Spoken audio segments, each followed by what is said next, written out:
इसिकाई एक ऐसा जॉनरा है जहाँ ट्रक से टकराना लाइफ में लेवल अप करने का एक तरीका बन गया है, जो एक सिंपल फैंटेसी स्केप के रूप में शुरू हुआ था। आज वो एनिमे का सबसे बड़ा जॉनरा बन चुका है। लेकिन 2026 सिर्फ एक नॉर्मल साल नहीं होने वाला है। इस साल पुराने पावरफुल स्टोरीज वापस आ रही है और कुछ नए एनिमे जॉनरा को भी डिफाइन करने वाले हैं, सीक्वल से लेकर एडेप्शन तक। ये है 2026 के मोस्ट एंटिसिपेटेड इसिकाई एनिमे। सुबारू वापस आ गया है सीजन 4 के साथ। अगर आप रीज़ीरो को हल्के में ले रहे हो तो आप मॉडर्न एनिमे का एक मास्टरपीस मिस कर रहे हो।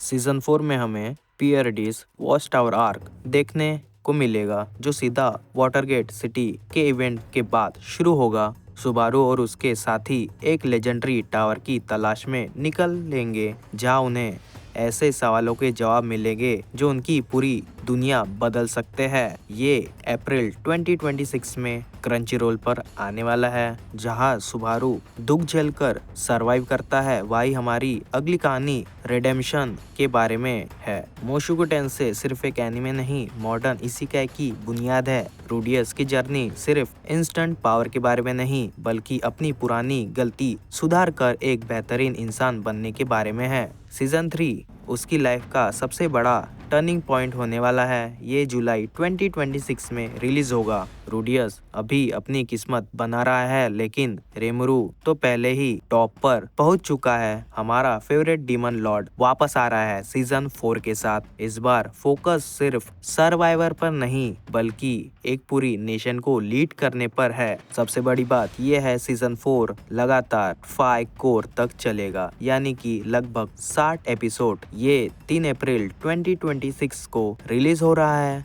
हर कोई किंग नहीं बनता, कुछ लोग वेपन बन जाते हैं। Saga of Tania the evil season 2 में जंग और भी खतरनाक होने वाली है। तानिया की जीनियस स्ट्रेटेजी भी शायद उसे इस बार ना बचा पाए। हर डिसीजन की एक कीमत होगी और उसे सिर्फ दुश्मन से नहीं, बल्कि अपनी किस्मत से भी लड़ना होगा। वही दूसरी तरफ लियोन वापस आ गया है सिस्टम को तोड़ने के लिए। Trap in a dating SIM season 2 में स्ट्राइक और भी हाई होने वाली है। लियोन का गेम नॉलेज उसे एक अनफेयर एडवेंचर देता है और उसे सबको बेवकूफ बनाते देखने में बड़ा मजा आता है। ये इस बार स्कूल से निकलकर पूरे किंगडम को हिला देने वाला है।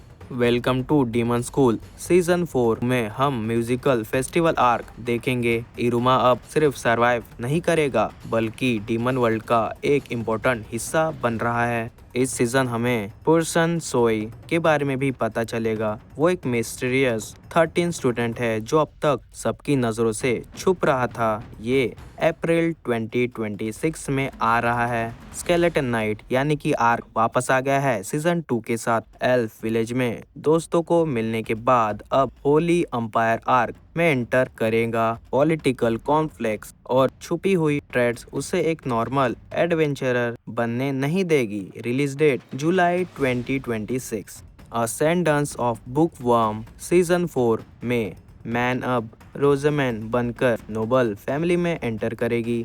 उसके ऊपर पॉलिटिकल प्रेशर बढ़ेगा और उसे हाई बिशप की जिम्मेदारी भी संभालनी होगी। ये 4 अप्रैल 2026 को अराइव होगा। कुछ हीरो इंसान नहीं बनते, कुछ तलवार भी बन जाते हैं। रिकार्नेटेड एज अ स्क्वाड सीजन 2 में फ्रैन और उसकी टीचर्स की बॉन्डिंग और भी स्ट्रॉन्ग होगी, जब वो नए रीजन्स में खतरनाक दुश्मनों का सामना करेगा। सुकून चाहिए तो भाई, farming life in another world season 2 आपके लिए है। हिराकू का छोटा सा खेत अब बड़ा गांव बन चुका है, जहां दुनिया भर से नए नए मेहमान आएंगे। ये एक्शन हेवी इसिकाई से थोड़ा अलग और पीसफुल होने वाला है। Release date April 2026। नए एनिमे के लिस्ट में the exiled reincarnated heavy knight. इसमें एमसी एक ऐसी क्लास में रिकार्नेटेड होता है जिसे सब कमजोर मानते हैं, लेकिन अपने गेम नॉलेज से वो दिखाता है कि ये उसकी सबसे बड़ी ताकत है। एक और नई एंट्री है, the strongest occupation is not a hero और a sage but a appraiser. जहाँ लोग लड़ने वाली क्लासेस के पीछे भागते हैं, वहाँ हमारा हीरो अप्रेजर बनकर वो सच देख सकता है जो कोई नहीं देख सकता। ये उसकी सर्वाइवर की चाबी होती है। The most heretical last boss queen season 2 में प्राइड फिर से किस्मत बदलने की कोशिश करेगी, लेकिन फेथ को बदलने के नतीजे भी होंगे। Release date April 2026। Sasaki and Peep season 2 में सासाकी मॉडर्न जापान और फैंटेसी वर्ल्ड के बीच में बैलेंस बनाने की कोशिश करेगा। सिंपल ट्रेडिंग से शुरू हुई ये कहानी अब बड़े पॉलिटिकल कॉन्फ्लिक्ट में बदल चुके होंगे और लास्ट में the beginning after the end season 2। Honestly इसकी उम्मीद थोड़ी कम है क्योंकि सीजन 1 की एनिमेशन बहुत खराब थी, मतलब उतनी अच्छी नहीं थी। अगर इस बार स्टूडियो ने कुछ कमाल किया तो किसी चमत्कार से कम नहीं होगा। ये भी अप्रैल 2026 में आ रहा है। मैंने जितने भी एनिमे तुम्हें बताया है वो 2026 के इसी का फैंस के लिए ये किसी सपने से कम नहीं है। आप भी किसके लिए सबसे ज्यादा एक्साइटेड हो कमेंट में बताना जरूर। और वीडियो पसंद आई होगी तो वीडियो को लाइक और चैनल को सब्सक्राइब जरूर कर देना। मिलते हैं हम नेक्स्ट वीडियो में इसी तरह।